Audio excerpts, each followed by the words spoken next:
Hello, it's Matt here, and I want to overcome some misconceptions that are out there about your financial team. See, you have a financial team right now, and let's look at it. Let's start with your attorney. You went to an attorney to set up the structure for your business, and you set up your entity structure. Matter of fact, I had 3 partners come here to our family office and had a very complicated entity structure, which I grasped right away. But the biggest problem was their current CPA had no idea what this different entity structure was meant to be. So they weren't creating those inefficiencies. So what I'm saying, the misconception is that an attorney's over here and they're going to do a great job by setting up an entity. But you also want a tax attorney to make sure that's the right entity for you and for your business. Had a conversation with a hedge fund guy the other day. What's the right entity for his business? And so by having the right attorney, you can create the right entity. See, instead of just going to an attorney and saying, how do I create an LLC, an S Corp, a C, whatever it might be, partnership might be for you, how do you have a attorney that will give you the right recommendation based on your business?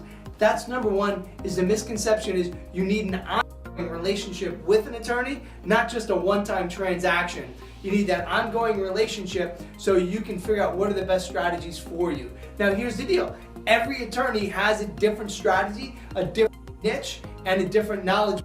And so what's great about when you come to the family office here is that a bunch of we work with across the country, and when you bring us the different business entity that you have and the business different structure that you have and the different wealth you have, we can recommend the right tax attorney or the right attorney to help you maximize what you're doing.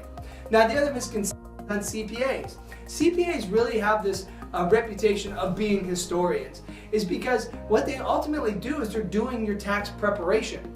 You are giving them your books from the previous year, they take a look at it and do your taxes. They put it in the tax software and do your taxes.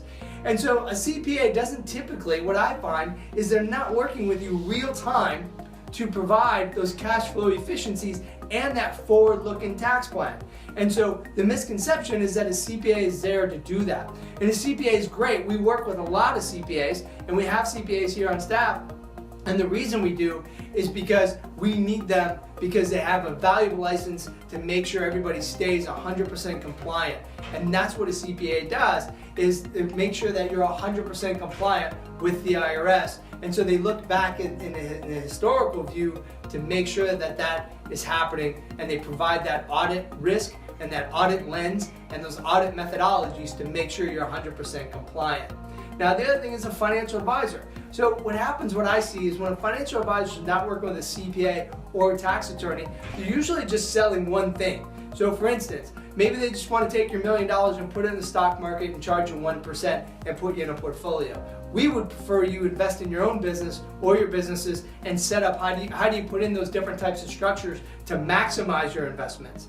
The other thing is I find is we were going back and forth with a gentleman from Northwestern Mutual, and my client had other planning ideas in mind as he's getting a little bit older and his kids are leaving the house, and shooting back some emails, the financial guy from Northwestern said, are you interested in risk mitigation strategies for your current business? Now, he may or may not be interested in that, but that's not really the conversation you want to have over email, because this gentleman needs to sit down and start planning for his future. So how does he restructure some of those risk management portfolios, those life insurances, so instead of just buying maximum insurance now, he can bring down that insurance amount and start planning for his future and building some cash value, because he also has other money in cash, he has money outside investments and private placement investments. And so how do you put all that together to maximize what you're doing?